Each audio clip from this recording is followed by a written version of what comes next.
Olá, muito boa noite. Programa Brasil Nordeste começando nesta terça-feira, dia 3 de agosto de 2021. E sabe que dia é hoje? Dia do capoeirista. Capoeirista é um indivíduo que pratica capoeira, um estilo de dança e luta que originalmente típica da região nordeste do país, em especial na Bahia. A capoeira é reconhecida como patrimônio cultural imaterial brasileiro, de acordo com o Instituto do Patrimônio Histórico e Artístico Nacional, o IPAM, órgão vinculado ao Ministério da Cultura. Parabéns então a todos os capoeiristas, essa é uma arte muito bonita de ver, né? Vamos agora conferir o que será destaque no programa de hoje. Tribunal Superior Eleitoral abre inquérito para investigar Bolsonaro por fake news e ataques às urnas eletrônicas. Escolas privadas de Fortaleza retomam aulas em modo híbrido. Ouro de Ítalo Ferreira nas Olimpíadas de Tóquio impulsiona comércio em Bahia Formosa, no litoral do Rio Grande do Norte. E ainda a segunda parte da entrevista especial com o senhor Luiz Guimarães, procurador da Bahia, escritor e presidente da Academia de Letras e Artes de Salvador. Presidente Jair Bolsonaro admitiu que o horário de verão pode voltar a vigorar no país desde que essa seja a vontade da população. Vamos juntos então, porque o programa Brasil Nordeste está só começando.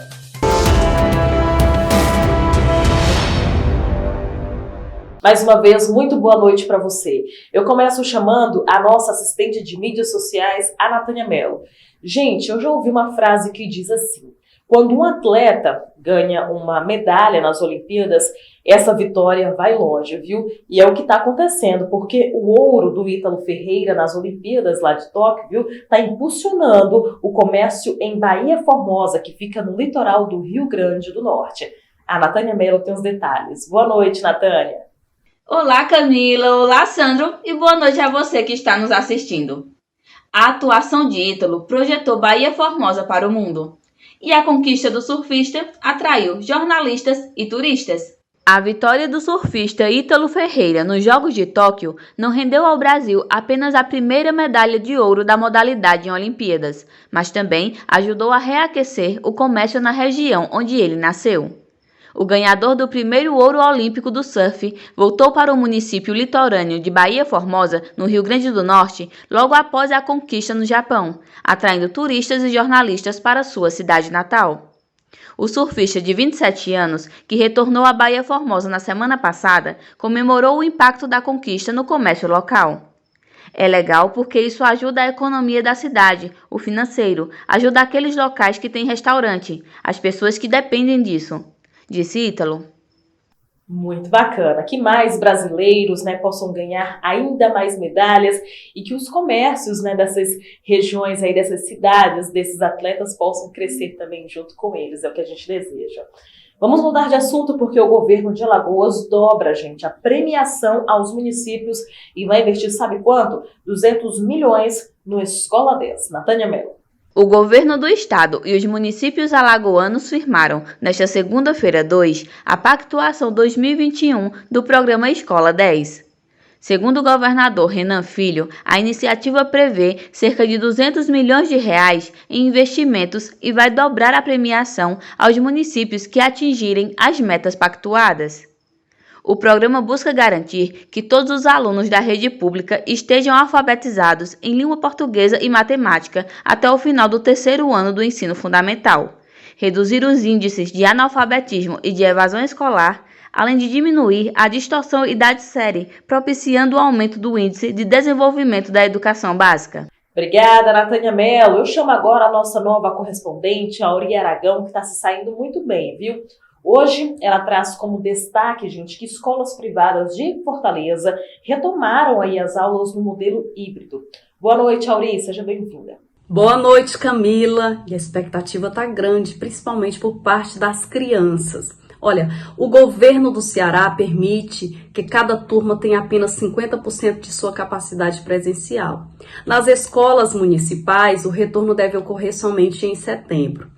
A previsão é que até o final de setembro, todos os alunos da educação infantil e do ensino fundamental já tenham retomado as aulas presenciais, mas mantendo o esquema de rodízio semanal, com parte dos estudantes com aulas presenciais e a outra parte em atividade remota. Olha, o prefeito de Fortaleza, ele pretende que todos os profissionais da educação já tenham sido imunizados até o final agora do mês de agosto para esta retomada com todos os alunos no mês de setembro. E olha só, a Auri continua com a gente agora para falar sobre uma operação importante da Polícia Federal, gente, que o cachorro, da Polícia Federal farejou aí cocaína escondida em caixas no aeroporto de Fortaleza. Que história é essa, hein, Auri? E foi isso que aconteceu. O cão detector de drogas, INO, ele apontou a existência de produto suspeito em uma carga despachada de Fortaleza para Cabo Verde, com escala em Lisboa. A Polícia Federal apreendeu uma quantia de cocaína dentro de equipamentos utilizados na construção civil durante uma fiscalização de rotina na tarde desta segunda-feira, dia 2, no terminal de cargas do Aeroporto Internacional Pinto Martins, em Fortaleza. Olha, eu já vi várias vezes esses cachorrinhos, Eles são dóceis, são bem treinados e é impressionante a inteligência deles, Tanto os cachorros da polícia, do bombeiro, os cachorros do Congresso Nacional são muito bem tratados e é impressionante como eles são inteligentes, Realmente é treino mesmo. Parabéns aí, então, a esses cachorrinhos da Polícia Federal. Seguimos aqui com o nosso programa, hora de chamar o jornalista Marcelo Jorge, que vai falar, inclusive, de uma notícia que eu vi em vários portais, muita gente também comentando sobre isso em suas redes sociais. Olha só, Tribunal Superior Eleitoral abriu inquérito para investigar Bolsonaro por fake news e ataques às urnas eletrônicas. Esse assunto do voto impresso está dando pano para manga, gente? Marcelo, é com você. Boa noite. Olá, muito boa noite para você, Camila Castro. Boa noite, Sandro de Moura. Boa noite toda a equipe do Com Brasil Nordeste. Todos que nos acompanham em todo o país e fora do país. Olha, o TSE está mirando o Bolsonaro e abriu inquérito sobre acusações de fraude nas urnas eletrônicas. Pois é, o Tribunal Superior Eleitoral decidiu na noite de ontem, Camila, segunda-feira, instaurar um inquérito para apurar as acusações de fraude nas urnas eletrônicas. O anúncio foi feito pelo próprio presidente do tribunal, o ministro Luiz Roberto Barroso, e aconteceu um dia após o Brasil registrar as manifestações em todo o território nacional pela implementação do voto impresso auditável, como mostramos aqui no Com Brasil Nordeste. Em seu discurso, o Barroso rebateu as declarações do presidente Jair Bolsonaro, sem mencioná-lo, e voltou a garantir que o processo eletrônico é seguro. A ameaça à realização de eleições é uma conduta antidemocrática. Há coisas erradas acontecendo no país e nós todos precisamos estar atentos. Precisamos das instituições e precisamos da sociedade civil, ambas bem alertas. A Corte também pediu ao Supremo Tribunal Federal que o mandatário seja investigado no inquérito que apura a disseminação de fake news.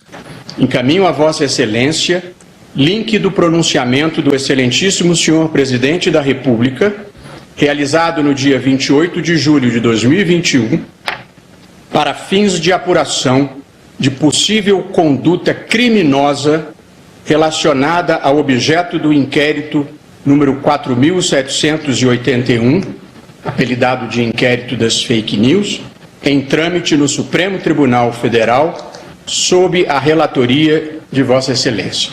A Secretaria de Comunicação do Palácio do Planalto e a Advocacia Geral da União, a AGU, ainda não se manifestaram sobre esse caso. Agora, Camila, Sandro, telespectadores, hoje pela manhã, na Rádio Jovem Pan, o renomado jurista Ives Gandra falou sobre o assunto e também comentou que não é bem assim que a coisa deve caminhar e que deve ser levada em conta pelo ministro Barroso a questão da separação de poderes. Vamos escutar o que disse o jurista Ives Gandra, à Rádio Jovem Pan. Nesse ponto, apesar da admiração que tenho pelo Roberto, eu entendo que isto não é bom para a democracia e não é o que está na Constituição. Eu participei de debates na Constituinte. Fui convidado para audiências públicas na Constituinte. Comentei a Constituição em 12 mil páginas com Celso Bastos, em 15 volumes para a editora Saraiva. Sei perfeitamente o que eles puseram lá na Constituição. E nenhum dos 11 ministros que hoje estão no Supremo participaram dos debates constituintes daqueles 20 meses em que se discutiu a Constituição. Então, eu considero que, apesar da admiração que tenho pelo Luiz Roberto, de que isso é perigoso, porque vai criando uma tensão desnecessária quando a Constituição for muito clara. Todo o poder emana do povo, que vale dizer executivo e legislativo, e o poder judiciário é um mero representante da lei. Ele não representa o povo, representa a lei que não faz. E então, representando a lei que não faz, o poder judiciário tem que se enquadrar, não como representante do povo, do artigo 1º. Olha, há um ano das eleições presidenciais, nós já estamos assistindo os debates. Estão acontecendo inicialmente nos bastidores, mas essas manifestações, esses choques entre executivo e judiciário, legislativo, Congresso Nacional, são naturais em período pré-campanha, mas vêm sendo acentuados em virtude da divisão que acontece no Brasil desde a eleição do presidente Jair Bolsonaro, uma polarização complicada e que desejamos que a democracia, que é a vontade da população, seja respeitada. E essa vontade veremos, Camila e telespectadores, no ano que vem, após o resultado das urnas. Para o Com Brasil Nordeste, Marcelo Jorge.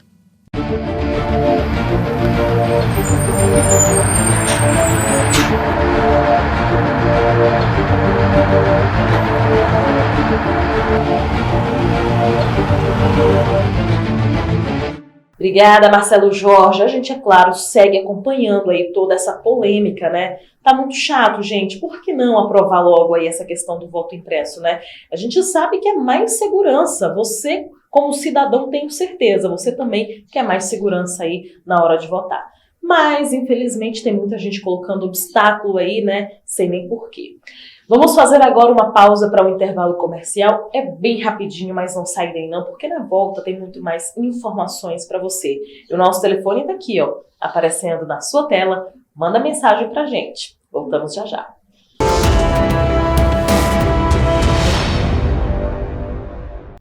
How good is your English?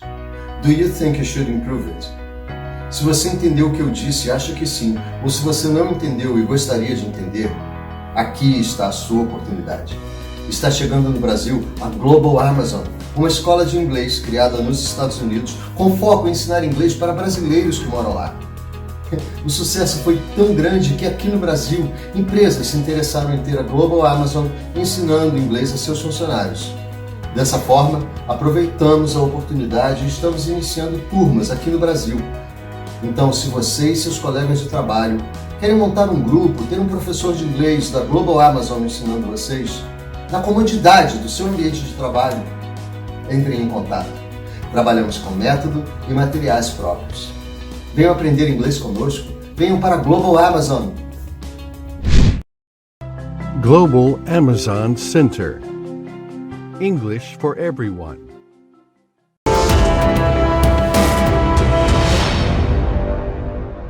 Eu não disse? Foi bem rapidinho, né? Estamos de volta. Hoje nós vamos conferir a segunda parte da entrevista com o senhor Luiz Guimarães. Ele que é procurador da Bahia, escritor e presidente da Academia de Letras e Artes de Salvador. A Rita Brandão bateu um papo com ele e a gente confere então essa entrevista agora. Boa noite, Camila. Boa noite, Sandro de Moura. Boa noite a todos os telespectadores do Com Brasil Nordeste. Voltando aqui a nossa entrevista que ontem passou e a gente deixou aí no ar essa homenagem da Academia de Letras e Artes do Salvador para a Irmã Dulce. Vamos falar então da homenagem à Irmã Dulce da Academia de Letras e Artes na última revista belíssima, tá? Que aqui a gente fez o Boletim Salvador Bahia, passou aí no Brasil Nordeste também essa homenagem, esse evento, na verdade, que foi um evento bem fechado, intimista devido à pandemia, mas foi um evento muito honroso, o qual fez o lançamento 25ª revista, não foi isso? Não, essa revista de Irmã Dulce foi a 6ª. Mas 25ª é o quê? Aniversário da academia?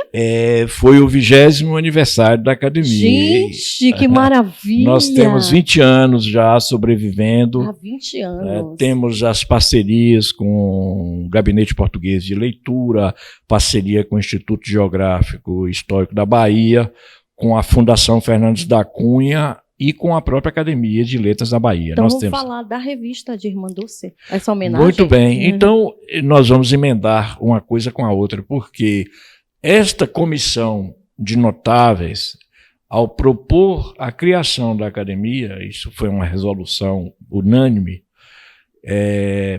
nós escolhemos que uma cadeira teria o nome dela. Ela então se tornou patronesse, antes de ser santa, ela se tornou patronesse de uma cadeira da Alas, que isso foi um vislumbre do senhor,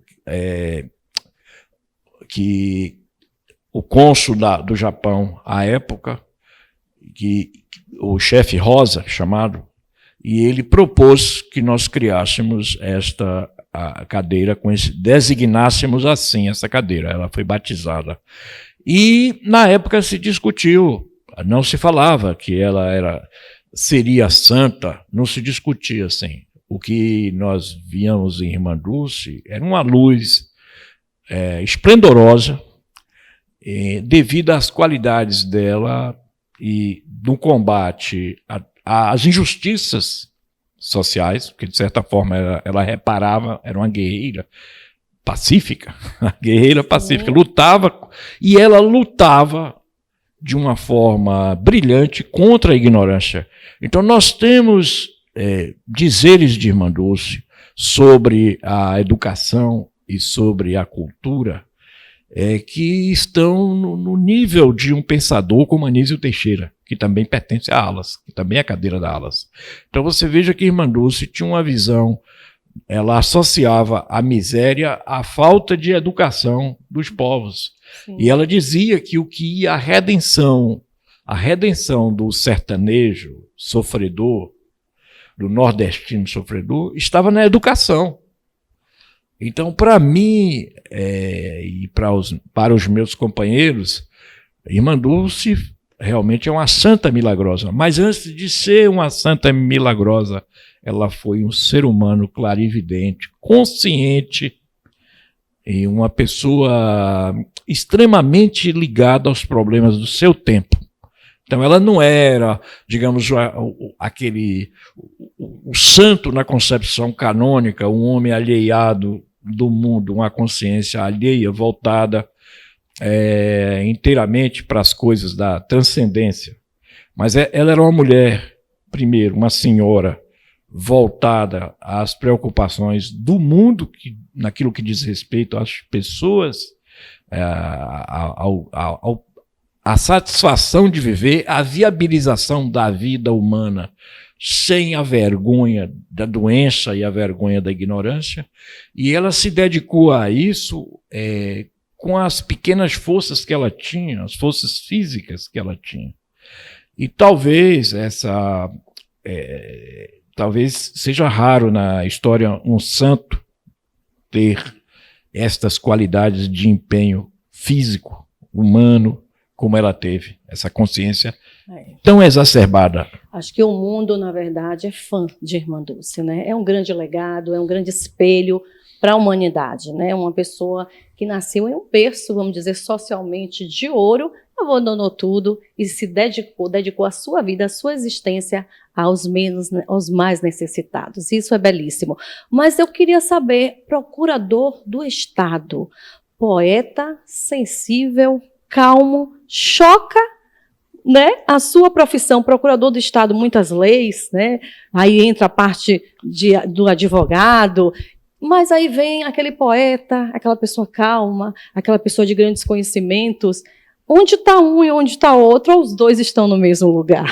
Eu li um livro que me transformou, e eu digo isso até para que a Bahia saiba, e o Brasil saiba, que nós temos escritores aqui maravilhosos escritores que são reconhecidos em todo o mundo, como o João Ubaldo, que escrevia em português tão bem quanto escrevia em inglês. Sim. E ao escrever em inglês, ele foi elogiado por um crítico que dizia que se a língua portuguesa tinha realmente aquela força de expressividade que João Ubaldo pôs na versão inglesa, que a língua portuguesa seria muito interessante e o que valeria a pena os americanos conhecê-la. Então, essa força do escritor baiano, que abre caminhos pelo mundo todo, ela também está aqui em Joacy Góes, que é meu confrade, meu amigo e estimulador. E Joacy escreveu um livro chamado A Inveja Nossa de Cada Dia. É um tratado sobre a inveja, como é conhecido. E ele, nesse livro, que foi prefaciado pelo senhor Ângelo Gaiarsa, aquele psicólogo, e ele diz que o ser humano tem vários eus. O ser humano é múltiplo. Como nós temos o exemplo de Fernando Pessoa e seus heterônimos, não é? Uma hora ele era Álvaro Reis, Álvaro Campos, outra hora ele era o Ricardo Reis, que inclusive é personagem do romance de José Saramago, O Ano da Morte de Ricardo Reis, que é baseado nisso. Então o ser humano é múltiplo. E em recente artigo, complementando o trabalho do livro que ele escreveu, Joacy escreveu sobre um personagem político muito marcante da nossa época e diz que os eus desse personagem lutam entre si e talvez por isso ele não seja muito bem sucedido na política, porque eles se combatem, as várias facetas dele, os vários indivíduos, as várias almas que ele tem se combatem. Interessante. No meu caso, as minhas almas se complementam. Né? Olha, interessante também. Eu não tenho, assim, um dissídio de alma. Mas eu vejo, assim, que a alma poética, ela é necessária a todo momento. Eu creio que, enquanto literato, a literatura precisa da poesia, da linguagem amaciada, da linguagem suave, para persuadir, criar a verossimilhança e criar os encantamentos também. E a linguagem jurídica, ela não pode ser uma linguagem tosca. Ela tem que ser uma linguagem elegante de convencimento.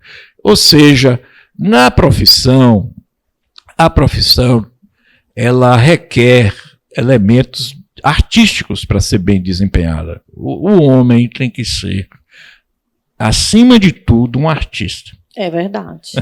E ele tem vários arquétipos, né? Porque a defesa da vida, o ser humano, a defesa da vida é você se posicionar. E esse posicionamento está em todas as partes, relacionamento, né? Convivência, trabalho. E aí não dá para você ser uma pessoa só.